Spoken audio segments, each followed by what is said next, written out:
हरे कृष्ण।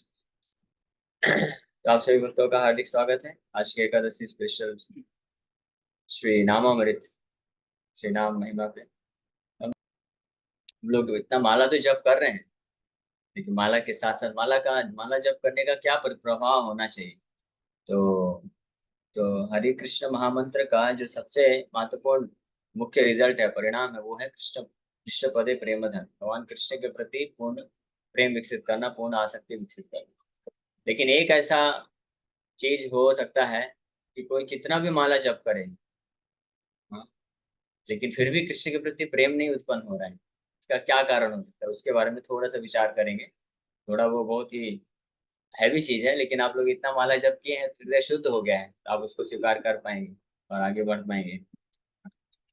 क्योंकि कविराज गोस्वामी चैतन्य चरितमृत में बोलते हैं, बहु जन्म यदि करे श्रवण कीर्तन, तबु तन कृष्ण पदे न पाए प्रेम। कि अगर कोई बहुत बहुत जन्मों तक भी डेली 64 64 माला जप करे, एक जन्म नहीं, कई कई हजारों जन्म भी करे, लेकिन फिर भी एक चीज ऐसी होती है, अगर उसको समझा नहीं कोई, उसको नहीं छोड़ पाया, तो कई हजारों जन्मों तक भी करने से कृष्ण के प्रति प्रेम नहीं उत्पन्न होने वाला है। वो क्या है? अपराध। अपराध के कारण, किसके प्रति अपराध? कृष्ण नाम के प्रति अपराध। इसलिए अपराध से बचना बहुत महत्वपूर्ण है। अपराध के कई कारण होते हैं। तो अ, शिला भक्तिदास चौधरी ठाकुर से एक बार उनके शिष्य लोग आके पूछे, क्योंकि भक्तिदास चौधरी ठाकुर अपने शिष्यों को डेली 64 माला जप कराते हैं। अभी कलयुग इतना बढ़ गया है कि हम लोग तो प्रयास करते हैं कि 64 माला एकादशी के दिन करें कम से कम। धीरे धीरे फिर हमारी गाड़ी और बढ़ाएंगे। आप लोग डरिएगा नहीं। तो जी क्या बोल रहे हैं, आप पहले बोलते हैं एकादशी 64 माला, अभी आप ऐसे डरवा रहे हैं। डेली 64 माला करवाएंगे क्या आप हमारी? हमारा फिर क्या होगा? नहीं, टेंशन मत लीजिए। धीरे धीरे धीरे धीरे सब कुछ संभव है। इस्कॉन में ऐसे कई भक्त हैं जो डेली 64 माला जप करते हैं।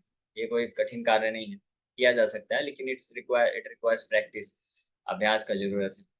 तो श्रील भक्तिदास जी ठाकुर के शिष्य लोग आए, कुछ बोले कि प्रभुपाद, उनको भी प्रभुपाद से एड्रेस किया जाता था कि हम लोग इतना माला तो जप करते हैं, डेली 64 माला जप करते हैं और इतना सेवा भी करते हैं, सब कुछ करते हैं, लेकिन फिर भी कृष्ण के प्रति प्रेम वो क्यों नहीं आता है? हम भक्ति में उन्नति क्यों नहीं कर पा रहे हैं? ऐसा क्यों हो रहा है? और भौतिक आकर्षण, माया हमको बार बार क्यों फंसा देती है?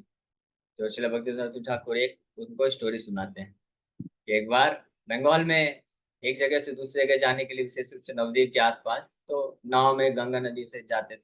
तो स्टोरी सुनाते हैं कि एक बार किसी के यहाँ विवाह था। तो रात को सब लोग आ गए। संध्या होते ही, सूर्यास्त होने के पश्चात पहुंच गए नाव के किनारे। और नाविक को बोले, बहुत बड़ा नाव किया उन्होंने, बुक किया। 150 200 लोग उस नाव में बैठ गए। बोले हमको उस जगह जाना है और आप हमको सुबह तक पहुंचा दो। नाविक बोला ठीक है, बैठ जाइए। सबको बैठा दिया। और रात भर जो है नाविक पूरा जो है चलाता रहा, खूब मेहनत करता रहा। और सब बढ़िया, ठंडी ठंडी अच्छी हवा चल रही थी, सब नाव में सो गए बढ़िया। सुबह जब उजाला हुआ तो सब देखे, अरे जहाँ पे चढ़े थे वहीं के वहीं है सब लोग। वहीं पड़े हुए हैं। सब क्रोधित हो गए नाविक के ऊपर कि तुमने हमारे साथ धोखा दिया है, हमारे साथ तुम भी सो गए, तुमने कुछ मेहनत नहीं किया है, हम यहीं के यही रह गए। तो नाविक बोला, नहीं मैंने तो बहुत मेहनत किया, देखो कितना पसीना छूट रहा है, मैं पूरा रात भर नाव चलाता रहा चलाता रहा चलाता रहा। मैं रात भर दिन भर हमेशा हरे कृष्ण कृष्ण कृष्ण हरे हरे, हरे राम राम राम करता रहा। तो फिर भी लोग बोले कि फिर आप हमको पहुंचाए क्यों नहीं, हम जहाँ पे थे वहीं पे क्यों रह गए? तो सब लोग सोचने लग गए कि क्या कारण है, क्या कारण है। उसमें से एक बुद्धिमान था, है ना? अब देखते हैं आप में से कौन बुद्धिमान है। बताइए क्या कारण था कि लोग वो नाविक रात भर नाव चलाता रहा, लेकिन फिर भी नाव वहीं की वहीं रह गई। बोलिए। कृष्ण प्रभु जी। हाँ। प्रभु जी उसने लंगर नहीं हटाया था। हाँ, वेरी नाइस। चलो यहाँ पे भी बुद्धिमान लोग हैं, कम से कम एक आध बुद्धिमान तो है। और भी सब लोग हैं बुद्धिमान, लेकिन एक बुद्धिमान ने आंसर दे दिया। क्योंकि लंगर हटाना भूल गए ना, इसलिए लंगर नहीं हटाया, इसलिए वही की वही नाव खड़ी रह गई पूरा रात मेहनत करने के बाद भी। है? अब दूसरा क्वेश्चन, जो और बुद्धिमान होगा इसका आंसर दे पाएगा। वो लंगर क्या है बताइए, कौन बताएगा? भौतिक जीवन की आसक्ति। ओ वाह, किसने आंसर दिया? योगेश को। लोकेश सर। क्या बात है ना, योगेश प्रो उत्तर दे दिए, बहुत सुंदर। योगेश प्रो उत्तर क्यों दे पाए हरी मालूम है? बोल। उसका कारण है क्योंकि योगेश प्रो चारों कथा बिल्कुल ध्यान पूर्वक सुनते हैं, इसीलिए उत्तर जान गए। भगवान बुद्धि देते हैं। कि भौतिक जीवन से जो आसक्ति है, वो लंगर जो है हटाना भूल गए, इसलिए पूरा जीवन भर हरे कृष्णा करते रह गए, लेकिन फिर भी ना कृष्ण के प्रति ऐसा आसक्ति उत्पन्न नहीं हुई, और इसी संसार में फंसे रह गए। हाँ। और ये जो चीज है, श्रील भक्ति जी ठाकुर यहाँ पे जो बताए हैं, ये एक्चुअली भागवत में प्रहलाद महाराज वर्णन करते हैं 7वें स्कंद में। ये बहुत फेमस श्लोक है। हिरण्यकशिपु जब प्रहलाद महाराज को पूछते हैं कि तुम्हारा ये कृष्ण पे इतना मति कैसे लग रहा है, तुमको किसी से डर नहीं लगता, तुम मेरे विरोध में चले जाते हो, मैंने तुमको इतना मारने का प्रयास किया फिर भी तुमको कोई परेशानी नहीं है, डरते नहीं हो, ना ही तुमको कोई आसक्ति है। हाँ, मैं पूरे ब्रह्मांड का तुमको राजा बनाना चाहता हूँ, नहीं तुम भी उससे भी नहीं डरते, उसका भी लोभ नहीं है तुमको, तुम्हारा कृष्ण के प्रति इतना आसक्ति इतना मति कैसे लगता है? तो प्रहलाद महाराज बोले मेरा मति कृष्ण में कैसे लगता है वो तो मैं बाद में बताऊंगा, पहले आप सुनिए कि आपका मति क्यों नहीं लगता है, या आप जैसे आश्रित प्रवृत्ति लोगों का मति क्यों नहीं लगता है कृष्ण में, वो सुनिए। ये बहुत सुंदर श्लोक है। क्या था श्लोक संख्या 7 पॉइंट। मतिर्न कृष्णे परतो स्वतो वा परतो स्वतो मतिर्न कृष्णे पर 7:5:30 यही है ना? यस ठीक है, मैं श्लोक दिखाता हूँ, तो आप लोग सब लोग साथ में रिसाइट कर सकते हैं। बहुत सुंदर मैं बोलूं श्लोक है। मेरा फेवरेट श्लोक है ये। अच्छा हाँ हाँ बोलिए प्रभु जी। मेरा फेवरेट श्लोक है। हाँ बोलिए प्रभु। मतिर्न कृष्णे परतो सतो वा मिथोऽपि पद्येते गृहे व्रतानाम् आद्यान्त गोपीर्विसतां तमिष्टं पुनः पुनः सर्वऋतुचर्वणानाम्।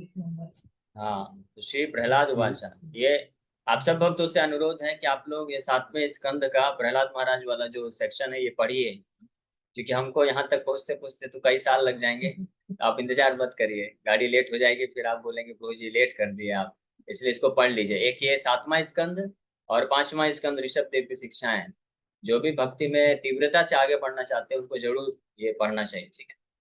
तो आप इसको पढ़िएगा।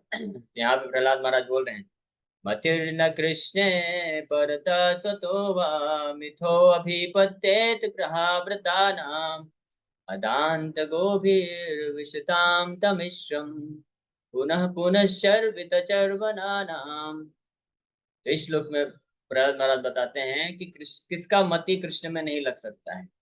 हाँ, तो दो चीज है। तो मैं ट्रांसलेशन पढ़ देता हूँ एक बार, फिर उसको थोड़ा एक्सप्लेन कर दूंगा बस। Because of their uncontrolled senses, persons too addicted to materialistic life make progress toward hellish conditions and repeatedly chew that which has already been chewed. Their inclination toward Krishna are never aroused either by the instructions of others, by their own efforts, or by a combination of both. तो प्रहलाद महाराज बोल रहे हैं कि मतिर्न कृष्ण, कृष्ण में मति नहीं होगा, किसका नहीं उत्पन्न होगा, पहले बता रहे हैं क्या क्या करने से नहीं उत्पन्न होगा। परतः, परतः मतलब अन्य लोगों का उपदेश सुन करके, जैसे हम तो कितना चार डेली 4 कथा बस बोलते रहते हैं, वीर कृष्ण जी भी बोलते रहते हैं, और अन्य भक्त लोग भी पूरा आप सुनते रहते हैं। प्रहलाद महाराज बोल रहे हैं इससे मति उत्पन्न नहीं होगा, दूसरों से सुनने पे भी, फिर स्वतः स्वतः मतलब खुद के प्रयास करने से भी। फिर बोल रहे हैं मिथो अभिपद्येत मतलब दोनों लोग मिल करके, यानी कॉन्फ्रेंस का आयोजन कर लिया जाए, सब मिल बैठ के बिल्कुल इस पर चर्चा करें कि क्यों कृष्ण में मति कैसे उत्पन्न हो सकता है। ये तीनों जो तरीके हैं विफल हो जाएंगे अगर उस व्यक्ति के लिए ये दो, जिसके अंदर ये दो चीजें हैं, क्या? ग्रह व्रतानाम और अदांत गोभीर। अदांत गोभीर का मतलब होता है जिसकी इंद्रियां असंयमित हैं, उसको बोलते हैं अदांत गोभीर, है ना? जैसे एकादशी व्रत करना है, तो एकादशी व्रत करना जरूरी है। अपनी इंद्रियों को जो संयम नहीं कर पाएगा और जाके अनाज खा लेगा, अगर इतना भी कोई नहीं कर सकता है तो यानी इंद्रिय संयमित नहीं कर सकता, फिर कृष्ण में मति कैसे लगेगी? इसलिए फास्टिंग बहुत जरूरी है, एकादशी फास्टिंग करना। और अदांत को भी मतलब हर प्रकार की इंद्रियां, तो इसको शॉर्ट शॉर्ट में बोला जाए कि प्रभुपाद जी ने जो 4 नियम दिए हैं विशेष रूप से, उनका गहराई से स्ट्रिक्टली पालन कर, ये बहुत जरूरी है। तो अगर अपनी इंद्रियों को कोई संयमित नहीं कर पाएगा तो विषताम तमिश्रम, वो तमिश्रम मतलब तमोगुण, अविष्टाम मतलब गिर जाएगा, तो तमोगुण की तरफ प्रवेश कर जाएगा। और सबसे महत्वपूर्ण, अगर अदांत गोबीर है किसी का, यानी इंद्रियां संयमित हैं, वो भी उतना खतरनाक नहीं, वो खतरनाक है लेकिन उतना खतरनाक नहीं है जितना ये ग्रहव्रता नाम। ग्रहव्रता नाम का मतलब होता है of persons to addicted to the materialistic bodily conception of life. यानी व्रत ले रखा है जिन्होंने, किस चीज का व्रत लेकर रखा है, जैसे भक्त लोग एकादशी व्रत रखते हैं, जन्माष्टमी व्रत रखते हैं, हाँ? व्रत रखते हैं मतलब कि उस व्रत के नियम को पालन करने में पूरी तरह से दृढ़ निश्चयी रहते हैं। जैसे आप सब एकादशी व्रत पालन कर रहे हैं, तो अगर आपको आके कोई अनाज का बना हुआ बिल्कुल आपको अच्छा अच्छा पकवान देगा, तब भी आप उसको स्वीकार नहीं करेंगे। क्यों? क्योंकि आप एकादशी व्रता नाम, समझ पा रहे हैं? एकादशी व्रता नाम है, इसलिए आप एकादशी के जो विपरीत है उसको आप स्वीकार नहीं करेंगे। तो इसी प्रकार से जो ग्रह व्रता नाम है, ग्रह व्रता नाम मतलब इस भौतिक संसार में अपनी जो जमा के बैठा हुआ है कि नहीं, मुझे इस भौतिक संसार में रह के यहीं के इंद्र तृप्ति करना है, बस यहीं का सुख भोग करना है और इसको छोड़ना ही नहीं। तो ऐसे व्यक्ति को ये ग्रह व्रता नाम के विपरीत है कृष्ण व्रता नाम। कृष्ण व्रता नाम और ग्रह व्रता नाम ये दोनों भिन्न भिन्न चीजें हैं, बिल्कुल विपरीत है। कृष्ण व्रता नाम में आपको कृष्ण के लिए सब कुछ करना है, कृष्ण को समर्पित करना है। और ग्रह व्रता नाम में सब कुछ अपने अपने परिवार वालों के लिए, देश के लिए, समाज के लिए सब कुछ समर्पित करना है। ये ग्रह व्रता नाम है। यानी भौतिक आसक्ति, इस संसार में सांसारिक सुख के प्रति जो भौतिक आसक्ति है उसको ग्रह व्रता नाम कहते हैं। तो जो इस प्रकार का ग्रह व्रता नाम लेके व्रत लेके बैठे रहते हैं, तो उनका मति कभी भी कृष्ण में नहीं लगेगा। वो खुद भी कितना प्रयास कर ले, अन्य लोग भी प्रयास कर ले और आपस में मिलके भी कर ले, तब भी मुश्किल है। इसलिए ग्रह व्रता नाम को, ग्रह व्रत को तोड़ना पड़ेगा। इस फास्ट को आप ब्रेक करिए। ये फास्ट अगर आपने ब्रेक कर लिया, जैसे एकादशी जैसे ही कल कंप्लीट होगा, तो आप फास्ट ब्रेक कर लेंगे, उसके बाद तुरंत आप कोई ला के देगा अनाज का बना हुआ बढ़िया पकवान, भगवान को ऑफर करके, तो आप तुरंत खा लेंगे। तो फास्ट ब्रेकिंग के बाद ही खा सकते हैं। उसी प्रकार से ग्रह व्रता नाम, ग्रह व्रत को आपको तोड़ेंगे, तब आप जो है कृष्ण के जो दिव्य रस है, उनका दिव्य जो प्रेम है, उसको प्राप्त करने के लिए हम योग्य बन सकते हैं। ठीक है? ये बहुत अच्छा शुभ अवसर था, इसका लाभ उठा के मैंने कुछ थोड़ा बोल दिया।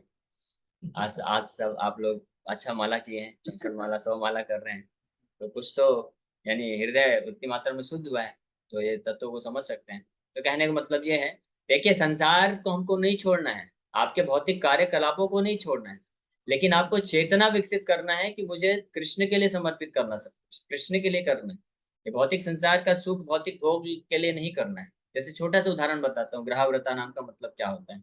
कि इतना हम लोग सुनते हैं, वैष्णव बताते हैं, और अन्य वैष्णव शास्त्रों में पता है, वैष्णव कैलेंडर में मालूम है, और सब कुछ क्लियर कट बताया जाता है कि एकादशी व्रत वैष्णव लोग करते हैं, वो वैष्णव कैलेंडर के हिसाब से करना चाहिए, और जो कर्मकांड लोग हैं वो कर्मकांड के हिसाब से करते हैं। फिर भी हम जो है वैष्णव कैलेंडर फॉलो करने में हिचकिचा जाते हैं कि अरे एकादशी तो कल था या आज है, आज करे कि कल करे, कंफ्यूजन क्यों आता है? क्योंकि यही है मतलब ग्रह व्रता नाम।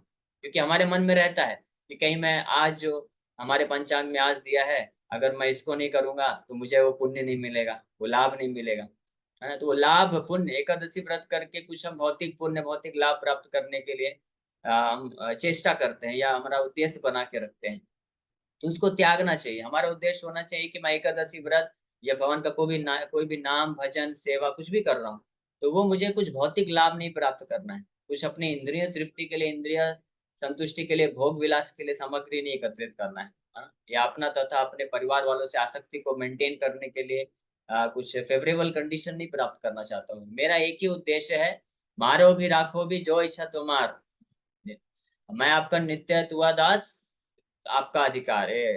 भक्तिविनोद ठाकुर बोलते हैं कि आपकी जैसी इच्छा, आप मेरे को मारिए या रखिए, मैं आपका नित्य दास हूँ, आपके लिए मैं कार्य करूंगा, है ना। मानस देहो गेहो जो किछु मोरा, अर्पिल तुआ पदे नंद किशोरा। भक्तिविनोद ठाकुर गृहस्थ हैं, है। लेकिन गृहस्थ का क्या चेतना होना चाहिए, भक्तिविनोद ठाकुर से सीखना चाहिए। आइडियल आदर्श गृहस्थ भक्तिविनोद ठाकुर, वो बोलते हैं मेरे पास जो भी है, मानस देह गेह, मेरा मन, मेरा देह, गेह मतलब घर, मेरा परिवार, मेरी पत्नी, बच्चे, जो सब कुछ है वो आपके लिए है, आपके चरण कमलों में अर्पण कर रहा हूँ हे नंद किशोर। और आपकी सेवा के लिए मैं समर्पित कर रहा हूँ, अपने लिए मुझे कुछ नहीं चाहिए। तो इसको बोलते हैं कृष्ण वरदानम। ठीक है, तो इसी के साथ यहीं पे विराम करते हैं। प्रभु जी